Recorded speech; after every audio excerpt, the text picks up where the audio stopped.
ಪ್ರಿಯ ವೀಕ್ಷಕರೇ, C9 ಕನ್ನಡ ಸುದ್ದಿವಾಹಿನಿಗೆ ಸ್ವಾಗತ. ನಾನು ನಿಮ್ಮ ಸುಮಾ ಪಾಟೀಲ್.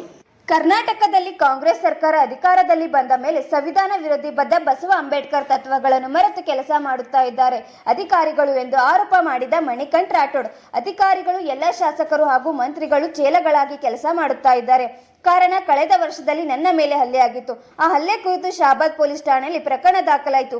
ಆ ತನಿಖೆ ಅಧಿಕಾರಿ ಸಿಪಿಐ ನಟರಾಜ್ ಲಾಡೆ ಅಕೌಂಟಿನಲ್ಲಿ 11 ಲಕ್ಷ ರೂಪಾಯಿ ಹೇಗೆ ಬಂತು ಪ್ರಶ್ನೆ ಮಾಡಿ ಆ ಖಾತೆಯ ಸ್ಟೇಟ್ಮೆಂಟ್ ನೀಡಿರುತ್ತೇನೆ ಎಂದು ಆರೋಪ ಮಾಡಿ ಮಾತನಾಡಿದ ಬಿಜೆಪಿ ಮುಖಂಡ ಮಣಿಕಂಠ ರಾಠೋಡ್, ಇವತ್ತು ಕರ್ನಾಟಕದಲ್ಲಿ ಕಾಂಗ್ರೆಸ್ ಸರ್ಕಾರ ಬಂದಂದಲೇ ಏಕಪಕ್ಷ ಅಧಿಕಾರವನ್ನು ಮುಂದುವರಿಸ್ತಾ ಇದ್ದಾರೆ. ಅಧಿಕಾರಿಗಳು ಎಲ್ಲ ರಾಜಕಾರಣಿಗಳ ಮಂತ್ರಿಗಳ ಚೇಲ ಆಗಿ, ಅವರ ಚಮಚ ಆಗಿ ಮತ್ತು ಅವರು ಪತ್ತಾವ ಪಟ್ಟು ಬಲಿಕ ಬಕ್ರನೂ ಸಹ ಆಗ್ತಾ ಇದ್ದಾರೆ. ಇವತ್ತು ನನ್ನ ಒಂದು ಹೋದ ವರ್ಷ 2023ರಲ್ಲಿ ನನ್ನ ಮೇಲೆ ಆಗಿರುವ ಹಲ್ಲೆಯ ಕುರಿತು ಏನು ಬಿ ರಿಪೋರ್ಟ್ ಇವರು ಮುಂದುವರಿಸ್ತಾ ಇದ್ದಾರೆ. ಆ ಒಂದು ಇನ್ವೆಸ್ಟಿಗೇಷನ್ ಆಫೀಸರ್ ನಟರಾಜ್ ಲಾಡೆ ಅವರು ಅವರ ಅಕೌಂಟಿನಲ್ಲಿ 11.5 ಲಕ್ಷವನ್ನು ರೊಕ್ಕವನ್ನು ರಿಸೀವ್ ಮಾಡಿರ್ತಾರೆ.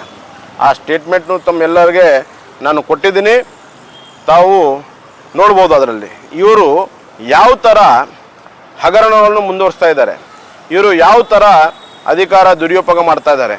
ಅದೇ ಪ್ರಕಾರ ಒಂದು ನಮ್ಮ ಕ್ಯಾಬಿನೆಟ್ನಲ್ಲಿ ಇಡೀ ಪ್ರೈವೇಟ್ ಸ್ಕೂಲ್ಗಳಿಗೆ ಗೆಸ್ಟ್ ಟೀಚರನ್ನು ತಾವು ಮಾಡಬೇಕಂತೇಳಿ ಗೌರ್ಮೆಂಟ್ ಒಂದು ಆದೇಶ ಹೊರಡಿಸಿದಾಗ ಆ ಆದೇಶವನ್ನು ರದ್ದುಪಡಿಸಿ ಇವರದೇ ಆದ ಕರ್ನಾಟಕ ಪೀಪಲ್ಸ್ ಎಜುಕೇಷನ್ ಸೊಸೈಟಿಯ ಪ್ರಜ್ಞೆ ಹೈಸ್ಕೂಲ್ ಇಂಗ್ಲೀಷ್ ಮಾಧ್ಯಮದ ಸ್ಕೂಲಿನಲ್ಲಿ 15 ಟೀಚರ್ಸ್ ಮತ್ತು 2 ನಾನ್ ಟೀಚಿಂಗ್ ಸ್ಟಾಫ್ಗೆ ಬಜೆಟ್ನಲ್ಲಿ ಮಂಡನೆ ಮಾಡ್ತಾರೆ, ಆ ಒಂದು ಕ್ಯಾಬಿನೆಟಲ್ಲಿ ಮಂಡನೆ ಮಾಡ್ತಾರೆ.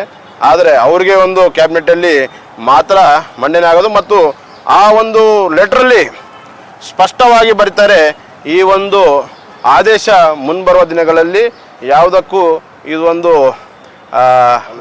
ಅನ್ವಯ ಆಗೋದಿಲ್ಲ ಅಂಥೇಳಿ ಆ ಒಂದು ಆ ಪಾಯಿಂಟ್ ಸಹ ಅಲ್ಲಿ ರೇಸ್ ಮಾಡ್ತಾರೆ. ಅಂದರೆ ಇಡೀ ಕರ್ನಾಟಕದಲ್ಲಿ ತಾವು ಎಲ್ಲರೂ ನೋಡ್ಬೋದು ಇವರು ಯಾವ ಥರ ಅಧಿಕಾರ ದುರುಪಯೋಗಿಸ್ತಾ ಇದ್ದಾರೆ, ಯಾವ ಥರ ಏಕಪಕ್ಷವಾಗಿ ಇವರ ಒಂದು ಕೆಲಸಗಳನ್ನು ತಗೊಳ್ತಾ ಇದ್ದಾರೆ, ಯಾವ ಥರ ಜನರನ್ನು ತುಳಿತಾ ಇದ್ದಾರೆ. ಅದೇ ಮುಖಾಂತರ ತಮ್ಮೆಲ್ಲರಿಗೆ ನಾನು ಸ್ಕ್ರೀನ್ಶಾಟ್ ಹಾಕುತ್ತೇನೆ. ಒಂದು ಗ್ರೂಪಿನಲ್ಲಿ ಸಹ ಕಳೆದ ವರ್ಷದ ಗೆಸ್ಟ್ ಟೀಚರ್ಗಳಿಗೆ ಸ್ಯಾಲ್ರಿ ಸಿಗಲಾರದ ಕಾರಣ ನಾವು ವಿಷಯ ಸೇವಿಸ್ತೀನಿ ಅಂತ ಹೇಳಿ ಗ್ರೂಪಲ್ಲಿ ಮೆಸೇಜ್ನೂ ಸಹ ಹಾಕ್ತಾ ಇದ್ದಾರೆ. ಆ ಒಂದು ಈ ಥರ ಏನು ಇವರು ವೇತನ ಬಿಡುಗಡೆ ಮಾಡಿ ಅಂಥೇಳಿ ಸ್ಟ್ರೈಕ್ ಮಾಡ್ತಾ ಇದ್ದಾರೆ, ಹೋರಾಟ ಮಾಡ್ತಾ ಇದ್ದಾರೆ ಮತ್ತು ವಿಷಯ ಕೊಡ್ತೀನಿ ಅಂತ ಹೇಳಿ ಗ್ರೂಪಲ್ಲಿ ಮೆಸೇಜ್ ಆಗ್ತಾ ಇದ್ದಾರೆ. ಇವರು ಸೂಸೈಡ್ ಮಾಡೋಕ್ಕೂ ಹಿಂದೆ ಸರಿತಾ ಇಲ್ಲ ಈ ಸರ್ಕಾರದವರು, ಇಲ್ಲಿಯ ಮಂತ್ರಿಗಳು, ಇಲ್ಲಿಯ ಸಂಸದರು ಯಾವ ಥರ ತಾವು ದುರುಪಯೋಗ ಮಾಡ್ತಾ ಇದ್ದೀರಿ ಅಂದರೆ, ತಾವು ಇದ್ದು ಇರಲಾರ್ದು ಎಲ್ಲನೇ ನಾವು ತಿಂದು ಬಿಡೋಣ ಅಂತ ಹೇಳಿ ತಾವು ಏನು ಮಾಡ್ತಾ ಇದ್ದೀರಿ.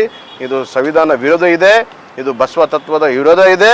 ನಿಮ್ಮ ಈ ಎಲ್ಲ ಏನು ಹಗರಣಗಳದಾವೆ ಇದು ನಮ್ಮ ಬಾಬಾ ಸಾಹೇಬ್ ಅಂಬೇಡ್ಕರ್ ತತ್ವಗಳ ವಿರುದ್ಧ ಇದೆ ಮತ್ತು ನಮ್ಮ ಬುದ್ಧ ತತ್ವಗಳ ವಿರುದ್ಧ ಇದೆ.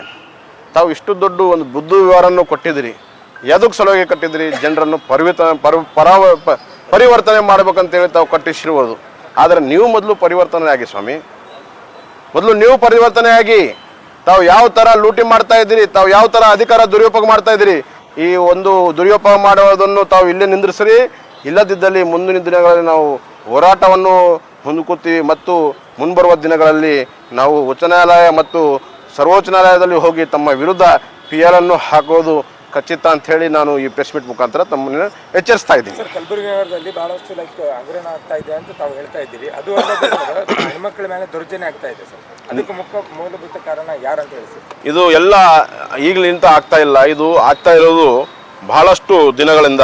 ನಾನು ಮೊನ್ನೆ ತಾನೇ ತಮ್ಮೆಲ್ಲರ ಮುಂದೆ ನಾನು ಸ್ಪಷ್ಟವಾಗಿ ಹೇಳಿದೆ, ಇದು ಈ ಕಾಲದಿಂದ ಆಗ್ತಾ ಇಲ್ಲ. 1972 ಯಾವಾಗಲಿಂದ ಇಲ್ಲಿಯ ಹಿರಿಯ ಮುಖಂಡರು, ಹಿರಿಯ ನಾಯಕರು ನಮ್ಮ ಭಾಗದ ಮೊದಲು ಸೋಲಿಲ್ಲಾರದ ಸರ್ಕಾರ ಅಂತ ಹೇಳಿ ಹೆಸರು ಹೊಂದಿಸ್ಕೊಂಡವರು ಈಗಾದರೆ ಸೋಲ್ಬಿಟ್ರು.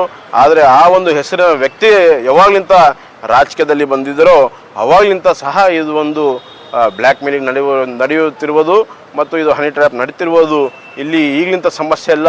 ಈ ಸಮಸ್ಯೆಗಳು ಈಗ ಯಾಕೆ ಹೊರಗೆ ಬರ್ತಾ ಇದೆ ಅಂದರೆ ಅವರವರಲ್ಲೇ ಕಚ್ಚಾಟ ನಡೀತಾ ಇದೆ, ಅವರವರಲ್ಲೇ ಮಾವ ಮತ್ತು ಹಳೆಯದೇ ಕಚ್ಚಾಟ ನಡೀತಾ ಇದೆ. ಅವ್ರ ಗ್ರೂಪು ಇವ್ರ ಗ್ರೂಪು ಎಲ್ಲ ಗ್ರೂಪಿಸಮ್ ಮಾಡಿಕೊಂಡು ಕಚ್ಚಾಡಿಕೊಂಡು ಇವತ್ತಿನ ದಿವಸ ಇವೆಲ್ಲ ಹೊರಗೆ ಬರುವಂಥದ್ದು.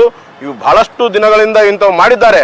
ಆದರೆ ಯಾರು ಧ್ವನಿ ಎತ್ತಾರೆ ಇವ್ರ ವಿರುದ್ಧ, ಯಾರು ಹವಾಜ್ ಎತ್ತಾರೆ ಅವರ ಬಾಯಿ ಮುಚ್ಚುವಂಥ ಕೆಲಸ ಇವಾಗ ತನಕ ಮಾಡ್ತಾ ಬರ್ತಾ ಇದ್ದಾರೆ. ಆದರೆ ನಮ್ಮ ಒಂದು ಮೊದಲಿನಿಂದ ಹೇಳ್ಕೊತ ಬಂದಿದ್ದಾರೆ, ಯಾವಾಗಲೇ ಆಗಲಿ ಸತ್ಯಕ್ಕೆ ಜಯ ಸಿಗುತ್ತೆ ಅನ್ನೋದು ಮಾತು. ಅದು ಇವತ್ತಿನ ದಿವಸಗಳಲ್ಲಿ ಸತ್ಯ ಕಂಡು ಬರುವಂಥದ್ದು ಮತ್ತು ಮುಂಬರುವ ದಿನಗಳಲ್ಲಿ ಮತ್ತಷ್ಟು ಸತ್ಯವಾಗುವಂಥದ್ದು ಹೇಳಿ ನಮ್ಮ ಈ ಒಂದು ಪ್ರೆಸ್ ಮೀಟ್ ಮುಖಾಂತರ ಹೇಳಕ್ಕೆ ಇಷ್ಟಪಡ್ತೀನಿ. ಸರ್, ಈಗ ಇವೆಲ್ಲ ವಿಷಯಗಳ ಕುರಿತು ತಾವೇನು ಮುಂದಿನ ನಿರ್ಧಾರ ಏನು ಸರ್ ತಮ್ಮ ನಡೆ? ನಂದು ನಡೆ ನ್ಯಾಯದ ಕಡೆ, ನಮ್ಮ ನಡೆ ಹೋರಾಟದ ಕಡೆ, ನಮ್ಮ ನಡೆ ಕರಪ್ಷನ್ ಮುಕ್ತ ಮಾಡುವ ಕಡೆ. ಧನ್ಯವಾದ.